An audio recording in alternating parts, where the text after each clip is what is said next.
ಸಿದ್ದರಾಮಯ್ಯ ಸರ್ಕಾರದಲ್ಲಿ ಮತ್ತೊಂದು wicket out. Siddaramaiah ಆಪ್ತ ಜಮೀರ್ ಅಹಮದ್ ತಲೆದಂಡ ಫಿಕ್ಸಾ? Question mark. ವಿಪಕ್ಷ ಬಿಡಿ, ಸ್ವಪಕ್ಷದವರಿಂದಲೇ ಜಮೀರ್ ಹಟಾವೋ ಕೂಗು. ಕಾಂಗ್ರೆಸ್ನಲ್ಲೇ ಟಾರ್ಗೆಟ್ ಜಮೀರ್. ಕಮಲ ಮತ್ತು ದಳಕ್ಕೂ ಜಮೀರೇ ವೆಪನ್. ಗವರ್ನರ್ ಅಂಗಳಕ್ಕೂ ವಸತಿ ಗೋಲ್ಮಾಲ್, ಜಮೀರ್ ಕಂಗಾಲ್. ರಾಜ್ಯಪಾಲರಿಗೆ ಜೆಡಿಎಸ್ ಕಂಪ್ಲೇಂಟ್, ಆಗುತ್ತಾ ಪ್ರಾಸಿಕ್ಯೂಷನ್? ಒಂದೆಡೆ ರಾಜ್ಯಪಾಲರು, ಮತ್ತೊಂದೆಡೆ ಲೋಕಾಯುಕ್ತ ಡಬಲ್ ಶಾಕ್. ಬಡವರ ಹಣ ತಿಂದಿಲ್ಲ, ನಾನೇನು ಸತ್ಯ ಹರಿಶ್ಚಂದ್ರ ಅಲ್ಲ ಎಂದ ಜಮೀರ್. ಹಣ ತಗೊಂಡು ಜೀವನ ಮಾಡೋ ಗತಿ ನನಗಂತೂ ಬಂದಿಲ್ಲ, ಸಿಬಿಐ ತನಿಖೆ ಮಾಡಿ ನಾನು ಎದುರಿಸ್ತೀನಿ ಅಂತ ಜಮೀರ್ ಚಾಲೆಂಜ್ ಹಾಕ್ತಾ ಇದ್ದಾರೆ. ಮತ್ತೊಂದು ಕಡೆ ಶಾಸಕರು ಮಾತ್ರ ಜಮೀರ್ ಅಹಮದ್ ಖಾನ್ ಅವರ ವಸತಿ ಇಲಾಖೆಯಲ್ಲಿ ನಡೀತಾ ಇರುವಂತಹ ಅನ್ಯಾಯ ಮತ್ತು ಹಗರಣ ಇದರ ಬಗ್ಗೆ ಓಪನ್ ಆಗಿ ಮಾತಾಡ್ತಾ ಇದ್ದಾರೆ. ಮತ್ತೊಂದು ಕಡೆ ಜೆಡಿಎಸ್ ಇವತ್ತು ರಾಜ್ಯಪಾಲರಿಗೆ ದೂರು ಕೊಟ್ಟಿದೆ. ದೂರಿನಲ್ಲಿ ಅಲ್ಪಸಂಖ್ಯಾತ ಕಾಲೋನಿಗಳ ಅಭಿವೃದ್ಧಿಗೆ ಆರ್ಥಿಕ ಇಲಾಖೆಯ ಅನುಮತಿ ಇಲ್ಲದೇನೆ 1,000 ಕೋಟಿ ರಿಲೀಸ್ ಆಗಿದೆ. ಹೇಗಾಯ್ತು? 800 ಕೋಟಿಗೂ ಹೆಚ್ಚು ಹಣವನ್ನ ದುರ್ಬಳಕೆ ಮಾಡಿಕೊಂಡಿದ್ದಾರೆ, ಕಿಕ್ ಬ್ಯಾಕ್ ಪಡೆದಿದ್ದಾರೆ. ಅಲ್ಪಸಂಖ್ಯಾತ ಸಚಿವರು ಭ್ರಷ್ಟಾಚಾರ ಮಾಡಿದ್ದಾರೆ, ವಸತಿ ಸಚಿವರು ಸರ್ಕಾರಕ್ಕೆ ಮೋಸ ಮಾಡಿದ್ದಾರೆ ಅಂತ ಲೋಕಾಯುಕ್ತಕ್ಕೆ ದೂರು ನೀಡ್ತೀನಿ ಅಂತ ಜೆಡಿಎಸ್ ಪರ ವಕೀಲ ಪ್ರದೀಪ್ ಹೇಳಿಕೆಯನ್ನ ಕೊಟ್ಟಿದ್ದಾರೆ. ಮತ್ತೊಂದು ಕಡೆ ಲೋಕಾಯುಕ್ತಕ್ಕೆ ಕೆಲವರು ಮನವಿ ಕೊಟ್ಟಿದ್ದಾರೆ ಸಾರ್ವಜನಿಕ ಹಿತಾಸಕ್ತಿ ಮೇಲೆ. ನೋಡಿ, ಓಪನ್ ಆಗಿ ಒಬ್ಬ ಶಾಸಕರು ದುಡ್ಡು ತಗೋತಿದ್ದಾರೆ ಅಂತ ಹೇಳ್ತಾ ಇದ್ದಾರೆ. ಸುಮೋಟೋ ಕೇಸ್ ದಾಖಲಿಸಿ ಲೋಕಾಯುಕ್ತರೇ ಸುಮ್ಮನೆ ಕುತ್ಕೋಬೇಡಿ, ದುಡ್ಡು ಕೊಟ್ಟವ್ರು ಯಾರು, ದುಡ್ಡು ತಗೊಂಡವ್ರು ಯಾರು, ತನಿಖೆ ಮಾಡಿ ಅಂತ ಹೇಳ್ತಾ ಇದ್ದಾರೆ. ಹಾಗಾದರೆ ಯಾರ್ಯಾರು ಏನೇನು ಮಾತಾಡಿದ್ದಾರೆ, ಎಸ್ಪೆಷಲಿ ಜಮೀರ್ ಅಹಮದ್ ಅವರು. ಯಾಕೆಂದ್ರೆ ಅವರು ಪಾಪ ಮುಂಬೈಗೆ ಹೋಗಿದ್ರು, ಏನೋ ಪರ್ಸ್ನಲ್ ಕೆಲಸ ಇತ್ತು.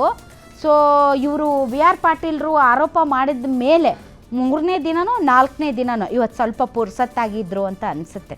ತುಂಬ ಅವರು ಮುಂಬೈ ಎಲ್ಲ ಕಡೆನೂ ಅವರು ಭಾರಿ ಓಡಾಟ ಅವ್ರದ್ದು. ಇತ್ತೀಚೆಗೆ ಒಂದು ಸ್ವಲ್ಪ ಬಿಟ್ಟಿದ್ದಾರೆ, ಮುಖ್ಯಮಂತ್ರಿಗಳ ಜೊತೆ ಓಡಾಡೋದು ಸ್ವಲ್ಪ ಕಡಿಮೆ ಆಗಿದೆ. ಇಳ್ದಿದ್ರೆ ಮುಖ್ಯಮಂತ್ರಿಗಳಿಗೆ left or right Zameer Ahmed Khan ಇರಲೇಬೇಕಪ್ಪ. ಅವರಿಲ್ಲ ಅಂದರೆ ಸಿದ್ದರಾಮಯ್ಯನವ್ರು ಒಂದು ಕಾಲು ಮುಂದೆ ಇಡೋದಿಲ್ಲ, ಒಂದು ಹೆಜ್ಜೆನು. ಇವತ್ತು ಪುರ್ಸತ್ತಾಗಿ ಮಾತಾಡಿದ್ದಾರೆ. ಬಿಟ್ಟೋಗಿದ್ದಾರಂತೆ ಡೆಲ್ಲಿಗೆ, ಇದೇ 2ನೇ ಸರಿ ಅಂತೆ. ಮೊದಲೆಲ್ಲ ಅವರು ಚೀಫ್ ಮಿನಿಸ್ಟರ್ ಇಲ್ಲದೆ ಇರುವಾಗ ಕರ್ಕೊಂಡು ಹೋಗ್ತಿದ್ರಂತೆ, ಇತ್ತೀಚೆಗೆ ಕರ್ಕೊಂಡು ಹೋಗಿಲ್ವಂತೆ. ಇದು 2ನೇ ಸರಿ ಅಂತೆ ಬಿಟ್ಟೋಗಿರೋದು. ಯಾಕೆ ಅಂತಂದ್ರೆ ಅವರಿಂದ ಕೆಟ್ಟ ಹೆಸರು ಬಂದಿದೆ ಅಂತ ಪಾಪ ಬಿಟ್ಟೋಗಿರ್ಬೇಕೋ ಏನೋ ಗೊತ್ತಿಲ್ಲ. ಬನ್ನಿ ಏನು ಹೇಳಿದ್ದಾರೆ ಜಮೀರ್ ಅಹಮದ್ ಖಾನ್ ನೋಡೋಣ. ಆ ಬಡವ್ರ ಮನೆಯಲ್ಲಿ 5-10 ಸಾವಿರ ರೂಪಾಯಿ ತೊಗೊಂಡ್ರೆ ಅಷ್ಟು ದಲಿತರ ನನಗೆ ಬಂದಿಲ್ಲ. ಆಮೇಲೆ ನಾವು ಯಾರಿಗೂ ಇಲ್ಲಿ ನನಗಿಲ್ಲ, ನನಗಂತೂ ಆ ದಲಿತರ ಬಂದಿಲ್ಲ. ಬಡವ್ರು ದುಡ್ಡು ತೊಗೊಂಡು ಜೀವನ ಮಾಡೋದು ನನಗಂತೂ ಆ ದಲಿತರ ನನಗೆ ಬಂದಿಲ್ಲ. ಆಮೇಲೆ ಎನಿಬಡಿ, ನಾನು ಬಿಟ್ಟು ಎನಿಬಡಿ ಹೇಳ್ತಾ ಇರೋದು, ಅವ್ರು ಏನಾದ್ರು ತೊಗೊಂಡಿದ್ದು ಮಾಡಿದರೆ ಹುಳ ಬಿದ್ದು ಸಾಯ್ತಾರೆ. ಅವ್ರ ಮಕ್ಕಳು ಶಾಪ ತರಬೇಕು. ನಾನು ಸತ್ಯ ಹರಿಶ್ಚಂದ್ರ ಅಂತ ಹೇಳ್ತಾ ಇಲ್ಲ. ನಾನು ಈ ಬಡವ್ರ ಮನೆ ವಿಚಾರದಲ್ಲಿ ಏನಾರ ತೊಗೊಂಡ್ರೆ ಅವ್ರಿಗಿಲ್ಲ, ಅವ್ರ ಮಕ್ಳಿಗೆ ಶಾಪ ತರಬೇಕು.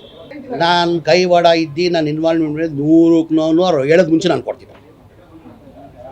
ಹೇಳೋದು ಮುಂಚೆ ನಾನು ಬೇರೆಯವ್ರ ಥರ ಅಲ್ಲ, ನಾನು ಬೇರೆಯವ್ರ ಥರ ರಾಜಕಾರಣಿ ಅಲ್ಲ. ಈಗ ನಾನು ಸಚಿವ ಆಗಿದ್ದೀನಿ, ನನಗೆ ಹೇಳ್ಬೇಕಾನೆ ಇಂಥವ್ರ ಪಂಚಾಯತ್ ಅವ್ನು ಯಾರು ತೊಗೊಂಡು ಬಂದಿದ್ದಾರೆ, ಅವ್ನು ಇರ್ತಾನೆ ಅಧ್ಯಕ್ಷ, ಅವ್ನು ಕರ್ಕೊಂಡ್ಬಂದು ಯಾರು ದುಡ್ಡು ತೊಗೊಂಡೋಗಿದ್ದಾನೆ ಅಂತ ಹೇಳ್ಬೇಕಾರೆ.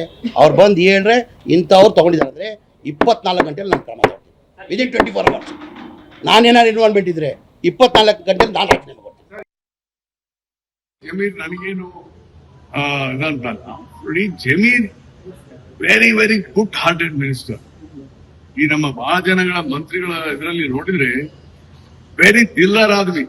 ನಾನು ಅವನಿಗೆ ದಿಲ್ದಾರ್ ಅವ್ರ ಶಾನ್ದಾರ್ ಆದ್ಮಿ ಅಂತ ಕರಿತೀನಿ. ನಾವು ಬಹಳ ಒಳ್ಳೆ ಜೋಲ್ ಮತ್ತೆ ಹೆಲ್ಪ್ ಮಾಡೋದ್ರಲ್ಲಿ ಅವನಂಗೆ ಯಾರು ಇಲ್ಲ. ಆಮೇಲೆ ಗೋಪಾಲ್ ಕೃಷ್ಣ ಯಾರು ಅವರು ರಾಜೀನಾಮೆ ಕೊಡ್ಲಿ ಅಂತ ಕೇಳಿದ್ದಾರೆ.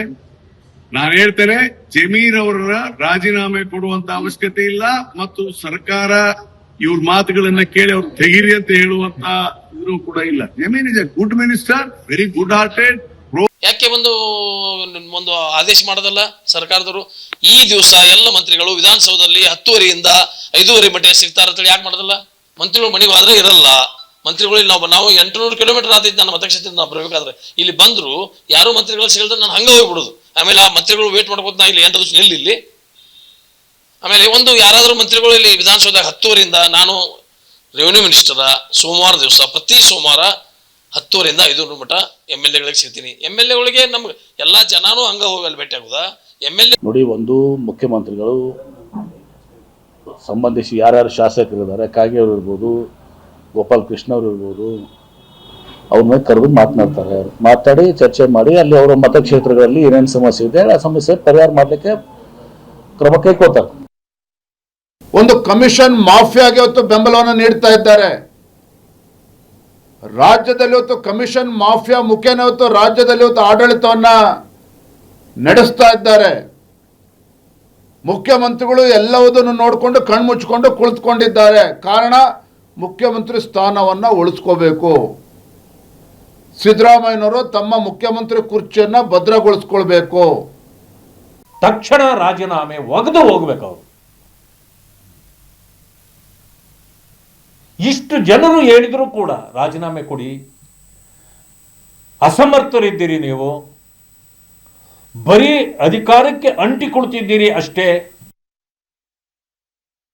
ಇದರಲ್ಲಿ ಯಾರ್ಯಾರು ಇನ್ವಾಲ್ವ್ಮೆಂಟ್ ಆಗಿದ್ದಾರೆ, 831 ಕೋಟಿಗಳನ್ನು ಇವತ್ತೇನು ಭ್ರಷ್ಟಾಚಾರದ ಮೂಲಕ ಹೊಡಿಲಿಕ್ಕೆ ಪ್ರಯತ್ನ ಪಟ್ಟಿದ್ದಾರೆ, ಆ ಅಮೌಂಟನ್ನು ಹೊಡಿಲಿಕ್ಕೆ ಯಾರಾದ್ರೂ ಇನ್ವಾಲ್ವ್ಮೆಂಟ್ ಆಗಿದ್ದಾರೆ, ಯಾವ ಅಧಿಕಾರಿಗಳಾಗಿದ್ದಾರೆ, ಸಚಿವರು ಗಮನಕ್ಕೆ ಬರದೆ 800 ಕೋಟಿ ಆಗ್ಲಿಕ್ಕೆ ಸಾಧ್ಯನೇ ಇಲ್ಲ. ಆದರೆ ಎಲ್ಲ ನೀವು ಕೊಟ್ಟಂಥ ನೋಟ್ ಶೀಟಲ್ಲಿ ಎಲ್ಲ ಇದರಲ್ಲೂ ಕೂಡ ಸಚಿವರದೇ ಸಹಿ ಇದೆ. ಹಂಗಾಗಿ ಸಚಿವರ ಮೇಲೆ ಸೂಕ್ತ ಕ್ರಮ ಆಗಲೇಬೇಕು. ಸಚಿವರು ಇನ್ವಾಲ್ವ್ಮೆಂಟ್ ಇದೆ.